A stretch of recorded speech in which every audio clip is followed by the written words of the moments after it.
बिस्मिल्लाहिर्रहमानिर्रहीम नहमदुहु व नसल्ली अला रसूलिल करीम। अज़ीज़ दोस्तों, भाइयों, बुज़ुर्गों, अस्सलामु अलैकुम व रहमतुल्लाहि व बरकातुहू।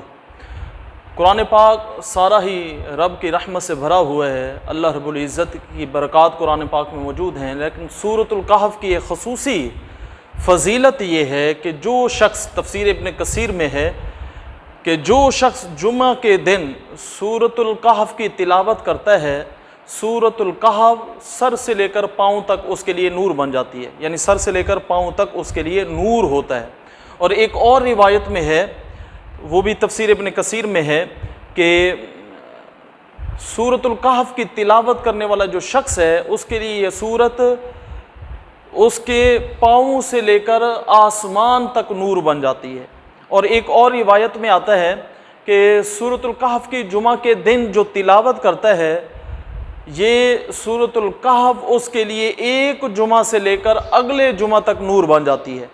और एक और रिवायत में यूँ आता है कि जो शख्स सूरतुल कहफ़ की तिलावत करता है, तो ये सूरतुल कहफ़ उस आदमी और बैतुल्लाह तक नूर बन जाती है, यानी वो सूरतुल कहफ़ पढ़ने वाले आदमी के जिस्म से जो नूरानियत निकलती है वो बैतुल्लाह तक चली जाती है। इसका मतलब ये है, आप अंदाज़ा लगा लें कि सूरतुल कहफ़ की कितनी बरकतें और रहमतें हैं।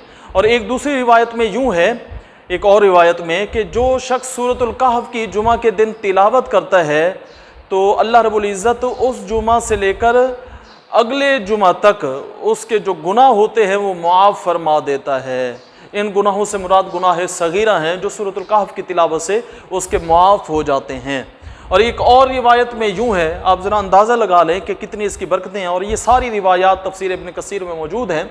इस सूरतुल कहफ़ की जो फ़जीलत, इसके फ़ज़ाइल और इसकी ख़ुसूसियात जो ज़िक्र हुई हैं, उनमें ये रिवायात मौजूद हैं कि जो शख्स सूरतुल कहफ़ की तिलावत करता है जुमा के दिन, जो शख्स सूरतुल कहफ़ की तिलावत करता है, वो पूरा हफ्ता हर किस्म के फितने से महफूज रहता है, यहाँ तक कि अगले जुमे तक अगर दज्जाल का खुरूज भी हो जाए तो दज्जाल के फितने से भी वो शख्स महफूज रहता है।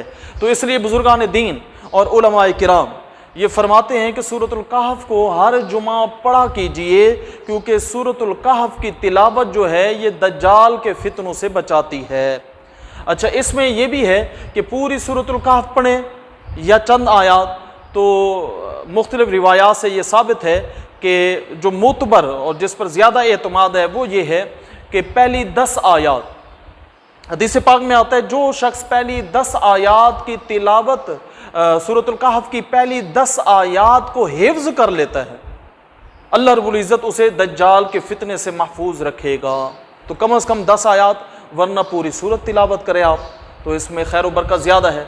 अब ये 10 आयात जो हैं, बाज़ उलमा ने लिखा है कि 10 आयात मुतलकन है। ये रिवायत भी आई है कि आखिरी 10 आयात, और ये रिवायत भी आई है कि मुतलकन इस पूरी सूरत में कोई सी 10 आयात आप ज़बानी याद कर लेते हैं तो दज्जाल के फितने से महफूज रहेंगे। लेकिन ज़्यादा एतमाद जिस रिवायत पर है वो ये है कि सूरतुल कहफ़ की पहली 10 आयात को हिफ्ज़ करने वाला शख्स दज्जाल के फितने से महफूज रहेगा। तो सूरतुल कहफ़ की रूटीन बनाएं, हर जुमा सूरतुल कहफ़ की तिलावत करें, और बिलखसूस एहतमाम के साथ सूरतुल कहफ़ की पहली 10 आयात को हिफ्ज़ करें, और जो है इसकी तिलावत की जो है रूटीन भी बनाएं। यकीनन ये दज्जाल के फितने से हिफाजत का सबब बनेगी। अल्लाह रब्बुल इज़्ज़त हम सबको डेली रूटीन पर रोज़ाना की तरतीब से सूरतुल कहफ़ की तिलावत की सआदत अता फ़रमाए, और बिलखसूस जुमा के दिन सूरतुल कहफ़ की तिलावत करने की अल्लाह रब्बुल इज़्ज़त हम सबको सआदत अता फ़रमाए।